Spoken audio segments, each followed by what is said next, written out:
കൊച്ചിയിലേക്ക് പോകാം. സിബി ജോസഫ് കൂടി വിവരങ്ങൾ നൽകും. സിബി, കൊച്ചിയിലും അതിരൂക്ഷമായ സ്ഥിതി തന്നെയാണ്. അപ്പോൾ തിരുവനന്തപുരത്ത് നമ്മൾ കണ്ട കാഴ്ച, അതായത് മിക്ക ഹോട്ടലുകൾക്കും ഇന്നുകൂടി പ്രവർത്തിക്കാനുള്ള ഗ്യാസ് മാത്രമേ ഉള്ളൂ. ഇന്നുകൂടെ ഗ്യാസ് ലഭിച്ചില്ലെങ്കിൽ പലതും അടച്ചുപൂട്ടലിന്റെ വക്കിലുമാണ്. അപ്പോൾ കൊച്ചിയിലേക്ക് വരുമ്പോഴും സമാന സ്ഥിതി തന്നെയാണോ കാണാൻ കഴിയുന്നത്?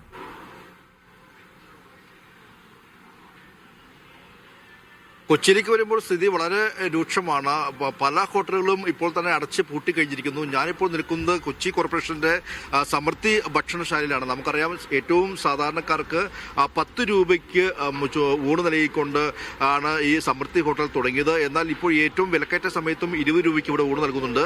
പക്ഷേ സമൃദ്ധി ഹോട്ടൽ ഇന്ന് ഉച്ചയ്ക്ക് ശേഷം സമൃദ്ധി ഹോട്ടലും വിറക് അടുപ്പിലേക്ക് മാറുകയാണ്. നമുക്കിപ്പോൾ ഈ ബോർഡ് കാണാം, ഗ്യാസ് ലഭ്യത കുറവ് മൂലം പരിമിതമായ ഐറ്റംസ് മാത്രമേ ഉണ്ടാവുകയുള്ളൂ എന്ന് ഒരു ബോർഡും വെച്ചിട്ടുണ്ട്. പക്ഷേ ഏറ്റവും സാധാരണക്കാരായ ആളുകൾ ആശ്രയിക്കുന്ന ഒരിടം കൂടിയാണ് കൊച്ചി സമൃദ്ധി ഭക്ഷണശാല എന്ന് പറയുന്നത്. അതുകൊണ്ട് തന്നെ ഇത് സമൃദ്ധി അടച്ചു പൊട്ടുകയില്ല എന്ന് ഇന്നലെ തന്നെ Kochi mayor BK Minimol media വണ്ണോട് പറഞ്ഞിരുന്നു. മാത്രമല്ല, ഇവിടെ ഇന്ന് ഉച്ചവരെയുള്ള ഗ്യാസ് സിലിണ്ടറുകൾ മാത്രമേ ഉള്ളൂ.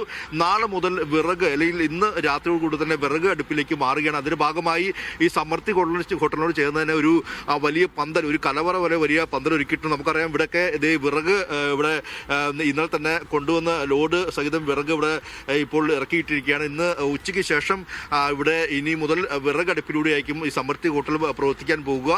താൽക്കാലികമായ ഒരു പന്തലും സമൃദ്ധി ഹോട്ടലോട് ചേർന്ന് തന്നെ ഇവിടെ ഒരുക്കി കഴിഞ്ഞിരിക്കുന്നു.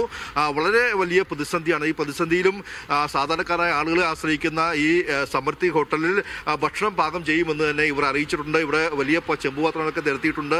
ഇന്ന് ഉച്ചയോടെ കൂടി തന്നെ ഇത് സജീവമാകും. എന്തായാലും നമ്മളിപ്പോൾ തന്നെ കൊച്ചി കോർപ്പറേഷന്റെ സ്റ്റാൻഡിംഗ് കമ്മിറ്റി ചെയർമാൻ കൂടിയായ ആന്റണി ചേട്ടൻ കൂടിയാണ്. ആന്റണി ചേട്ടൻ, എങ്ങനെയാണ് ഇപ്പോഴത്തെ ഒരു സാഹചര്യം, പ്രതിസന്ധി മറികടക്കുക? ഗ്യാസിന്റെ ഷോർട്ടേജ് വളരെ കാര്യമായിട്ട് തന്നെ ഞങ്ങൾ ബാധിക്കുന്നുണ്ട്.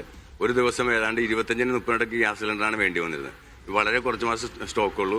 ഞങ്ങൾ അരി മാത്രം ബോയിലർ വെച്ച് ഗ്യാസ് ഉപയോഗിച്ച് പാചകം ചെയ്യാനും മറ്റ് കറികളും ബ്രേക്ക്ഫാസ്റ്റ് അടക്കമുള്ള മറ്റെല്ലാ കാര്യങ്ങളും വിറകടുപ്പിലേക്ക് മാറ്റുകയാണ്. ഇന്ന് 10 മണിക്ക് വിറകടുപ്പ് കത്തിച്ച് അതിന്റെ പ്രവർത്തനം ആരംഭിക്കുകയാണ്. ഇത്ര നല്ല ഷെഡൊക്കെ പണിത് കഴിഞ്ഞു, വിറകും എത്തിക്കഴിഞ്ഞു. ഇന്ന് 10 മണിക്ക് ആരംഭിക്കും.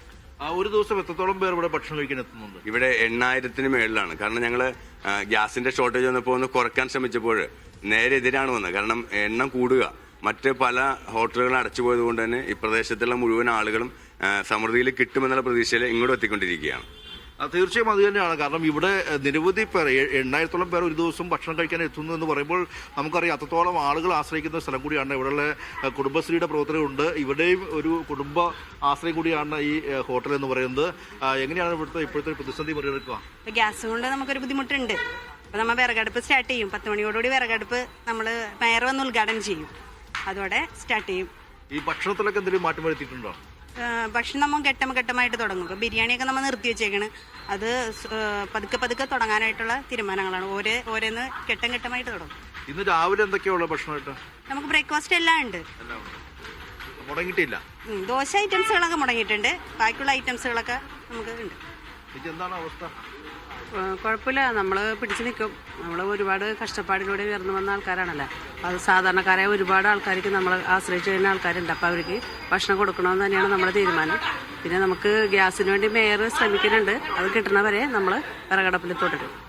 അത് തന്നെയാണ്. കാരണം ഇവിടെ ഗ്യാസ് ലഭിക്കുന്നതിൽ പോലും ഇത്തരത്തിൽ വിറക് അടുപ്പ് പൂട്ടിക്കൊണ്ട് തന്നെ ഈ ഇത്തരത്തിൽ നമുക്ക് ഈ ദൃശ്യങ്ങൾ കാണാം. ഗ്യാസ് സിലിണ്ടറുകൾ കാലിക്കുട്ടികളാണ്, കാലിയായ പാചകവാത ഗ്യാസിന്റെ സിലിണ്ടറുകളാണ്. ഈ സിലിണ്ടറൊക്കെ ഇവിടെ കൂട്ടിയിട്ടിരിക്കുകയാണ്. ഒരു ദിവസം 30-ലധികം ഗ്യാസ് സിലിണ്ടറുകൾ ആവശ്യമുണ്ട് ഈ കൊച്ചി സമൃദ്ധി ഭക്ഷണശാലയിൽ. നമുക്കറിയാം, 8000-ഓളം പേർക്ക് ഭക്ഷണം നൽകുന്ന ഒരു ഹോട്ടൽ കൂടിയാണ് എന്നുള്ളതാണ് ഇപ്പോൾ ഇവർ തന്നെ പറയുന്നത്. അതുകൊണ്ട് തന്നെ സ്വാഭാവികമായും 30-ലധികം ഗ്യാസ് സിലിണ്ടറുകൾ ആവശ്യമുണ്ട്.